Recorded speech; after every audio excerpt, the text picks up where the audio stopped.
Welcome back, you guys. It has been over a year since I started restoration of my 1972 Boler, and she is finally complete. Now, many of these renovations were done over a year ago, and I've gone on quite a few camping trips and road trips. She has seen already thousands of kilometers on the road, and I'm about to go on another camping trip today. She's fully empty and clean and ready to be loaded up, and I thought this was a great time to give you a tour and show you all the things that I've done. Before we start the tour though, I just want to say that there are many things that I like that I did and many things that I don't like that I did. And I'm going to make a separate video showing the things that I like and the things I would change in the future. If the video already exists, it'll be in the description, but if it doesn't, just wait a week. But on to the tour. So this is my 1972 Boler. I lovingly call her Pam. Her full name is Pam Shackle, and it is because the word ramshackle has come up time and time again in the restoration of this trailer. Ramshackle. Ramshackle. So introducing Pam. I don't want to spend too much time on little details, but I have to show you what I did here. So one of the things I did on the exterior was replace the front and the back window. And this is because the previous windows were becoming pretty milky. They were over 50 years old. Likely people were using Windex and paper towel on it. And then on top of that, I damaged them further accidentally. So I replaced them. I'm very happy with them, and they have not leaked once. And I'm confident they will never leak. And the reason is because I went pretty crazy with some marine grade Sikaflex, and I wanted to make sure this would never leak. So what I ended up doing was literally just squeezing it into all the cracks with a tiny dental syringe to make sure it was super sealed around the edges. And then I used a paintbrush and taped off all of the edges, then just went to town painting the seal to make sure that it was entirely watertight. Aside from that, there were a few broken panels on one of these side windows, and I just had those replaced. Super easy, brought them into the windshield shop and they replaced them same day, no problem. Before I bring you inside, there's one more big thing that happened with the exterior. I actually had the frame fully revamped. It didn't need to be replaced on this Boler, luckily, but there was some damage that needed to be repaired. We did rust removal and reinforced a couple parts of the frame, and then ended up giving it a good rust treatment and then fully coated it. So the frame is sturdy and she's good to go for another 50 years, but we also replaced the axles. So before it had those torsion axles that you see on all Bolers, and you'll notice that an older Boler often sits quite low, and that is because most Bolers you see nowadays haven't had their axles replaced. At this point, all those torsion axles are 50-ish years old and they all need to be replaced. So I could have replaced the torsion axles with more torsion axles, but I ended up putting a leaf spring axle. And this was the one step of the restoration that I had very little to do with. Actually, I can't tell you a whole lot more about that. All I know is that it raised it up quite a bit. It has a lot of bounce now in the Boler, which is great for me because I'm always on the logging roads. It's also kind of a negative thing because everybody who has a trailer knows that when you're driving on the highway, there is a crazy earthquake happening inside of your camper. And so when you're driving on a logging road with bouncy suspension like this, everything is bouncing around. So I had to make super sure that everything was secured on the interior. So speaking of the interior, that is where most of the big changes were made. So let's check it out. So with the interior, I wanted to sort of bring a mid-century vibe, but not in like a cheesy way. So I stuck with some modern colors and just added a couple little touches, like this mirror and these door handles, as well as the fridge. I love this fridge. I feel like I made the right choice. It doesn't use too much power for the power supply I have, and it's so cute. I just attached a little baby lock on here and it never swings open when I'm on the back roads, and it is secured so it will not fall out. That's super important. Always secure your fridge, everything. Just expect there's gonna be a crazy earthquake every time you drive, secure everything, every single bolt, secure it all. All right, and then I have some storage down here. I like to keep a lot of extra water with me when I'm camping, so this is where I store 10 extra liters. It is my backup and I don't generally touch it, but it's there if I need it. And you'll notice that the sink is not plumbed in, despite the fact that I'm saying the Boler is complete. And the reason for that is I've decided I'm not going to plumb in the sink. One thing I did was I made this countertop myself. I'm not a very construction-y person, and this was a great DIY that I felt was very gratifying, and I'm so happy with it. I ended up cutting this sink hole out carefully so that I could use this as a lid, and it just rests on the ledge of the sink inside. And sure, it sits a little low, but honestly, I don't care. And I use this area for storage rather than for washing dishes or whatever. And honestly, I'm quite happy with that. The reason is because I have the best outdoor camp kitchen. I got it at a garage sale. It's super old. There are lots of great new versions of it that you can find on Amazon and other places. Here is an example of an awesome one. For me, I prefer that. And it's really nice to be able to just have this counter space. I'm really glad I didn't install the faucet before coming to this decision. Honestly, if you're renovating a Boler, I would urge you to ask yourself, do you need an indoor sink? If you're going to be doing a lot of winter camping, perhaps, but otherwise, do you really? Do you really? And then the cabinets up here, nothing really exciting to report except for I did install a switch / outlet. And this is great because if I did want to put an induction stovetop in here, I could. So that's why I placed that right there. And then the light switch works for these little lights. And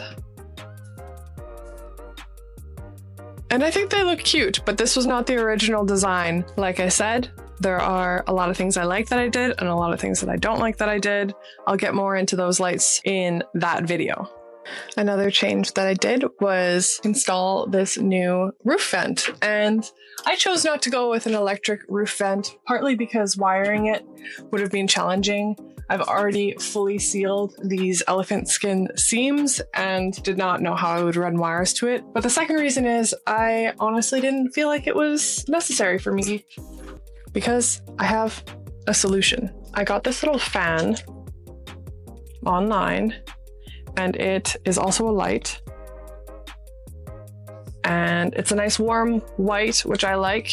And I just noticed that it doesn't have enough power to show you, but it actually holds a charge for quite some time. And I put it here. It fits really nicely on top of this handle, and it stays put and does everything I would need in a fan. And it's great for hot summer nights if I'm just laying in bed and want a little breeze on me. Which brings us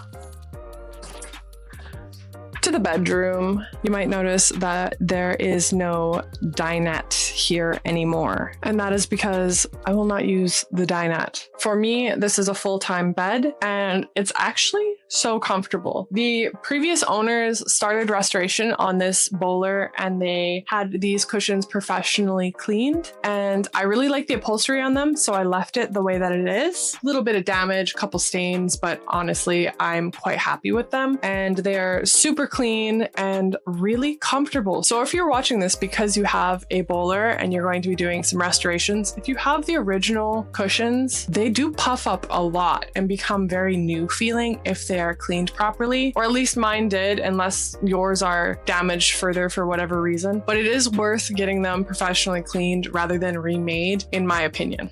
And in here, I also have these lights, and they're just another backup light in case I don't want to use my power bank or if my power bank is empty. And I have a little hook that I need to grab from inside, but I can just hang them on both sides here if I wanted. So I think this is another really good purchase. It's just good to have these little battery operated things on hand just in case your power supply isn't available to you.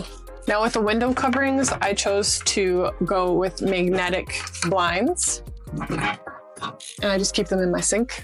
I found a fabric I liked and sewed these up, but I made sure to sew in magnets just along the edges, and then I attached magnets onto the window itself. I am mostly happy with it. I would make some small changes. I will cover that in the next video. I think they look good. And I also have an outlet here in the bedroom area with some charging outlets. This was a good choice. I'm really happy with the placement of both of those, and I don't feel like I need more, and I feel like less would be not enough. So moving on to the closet, I have this gorgeous mirror that I love so much, and I think it really opens the Boler up. Honestly, it makes it feel a lot more spacious in here. So I like the mirror on the door. And then it is closed with a baby latch here, and I secured it with a piano hinge just because it is a very heavy door now because of the mirror, and everything is holding on really well. So the closet is sort of my techie place. The whole Boler is powered by this Anchor battery bank. I'm pretty happy with it. It's a good size, I think, for what I need. Sometimes I feel like I could have gone bigger, but I'm overall medium happy with it. And I can actually charge it with solar. I have some solar panels that are not attached to the roof of the Boler. I chose to leave them separate so that I can move them with the sun. And yeah, so overall really happy with this setup and pretty stoked that I have the ability to charge with solar. 2024, you guys. So in here I have a couple other electrical things. I have this power box that converts DC into AC. I also have my diesel for my diesel heater, which brings us to the diesel heater. So the diesel heater was the bane of my existence, you guys. There is no episode on that because you wouldn't want to see that. I struggled so much, even though I watched all the YouTubes, but it's done and we have it figured out and I did it all myself. So I'm not going to get into great detail about the diesel heater, but I will say it does kick out a lot of heat. It does work. I am happy with that now. I'll try to get over that it took me so long and that I made so many errors. So the heater is just underneath this bench here, and it has a digital display that you can use on its own, but it also has a remote and a cell phone app. So I'm happy with that, although I've not been able to figure out the cell phone app, if I'm completely honest, but all I ever use is the remote anyways. And then this is what the diesel heater looks like. Another thing that I did in the Boler is replace the floors. I ended up using a foam flooring that's meant for yachts, and as you can see, it does stain a little bit. Can't believe I'm showing you my dogs like this.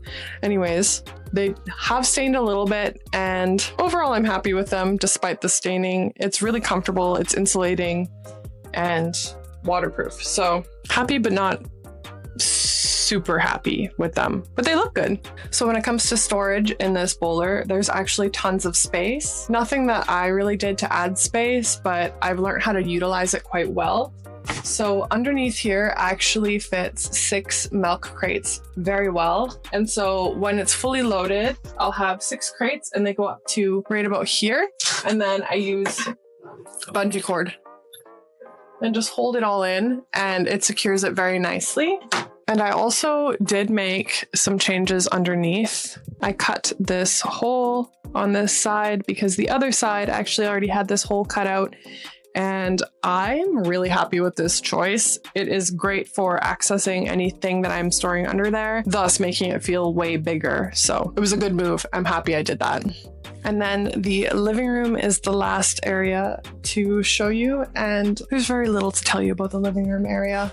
I use this as a secondary bed. So if I am camping with somebody, typically I use this as a secondary bed, and it is also very comfortable. I wasn't expecting that. Nothing fancy about that storage, nothing to report there, but there's storage underneath, and there are 2 of these doors. You've seen one, you've seen them all. There's nothing exciting about that. And I have lots of junk from lots of things under there. So I'm not gonna show you under there, but yeah, this is the little living room area. I'm in love. I did do a lot of repairs on the walls themselves. So this elephant skin is legendary. It was created by NASA, and then they stopped making it for commercial use, I think, if I understand correctly. And it's a great insulator. So it's really hard to find. It would be really hard to replace if I needed to. Luckily though, there was some extra elephant skin underneath the sink area, and I ended up using that for some patch jobs that you can see either in this video, or if nothing pops up, then it's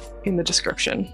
So that concludes the restoration of the Boler as well as the tour of the Boler. So thank you guys so much for joining me on this really fun adventure of DIY construction, trying to figure it all out, madness. It has been a trip. All of this has been new for me. I'm not a handy woman, or maybe I am now to some degree, but when I started, I had practically no experience being a handy woman, and I'm really grateful for the lessons I've learned along the way, as well as how it turned out. I'm really happy with the outcome, and I love Pam. She's just so cute and such a great adventure mobile. So I'm overall very happy with the Boler. If you wanted to check out the detailed videos of all the steps of this restoration, I have filmed everything, and so you can follow along with that journey. I actually started this channel as a no-face creator.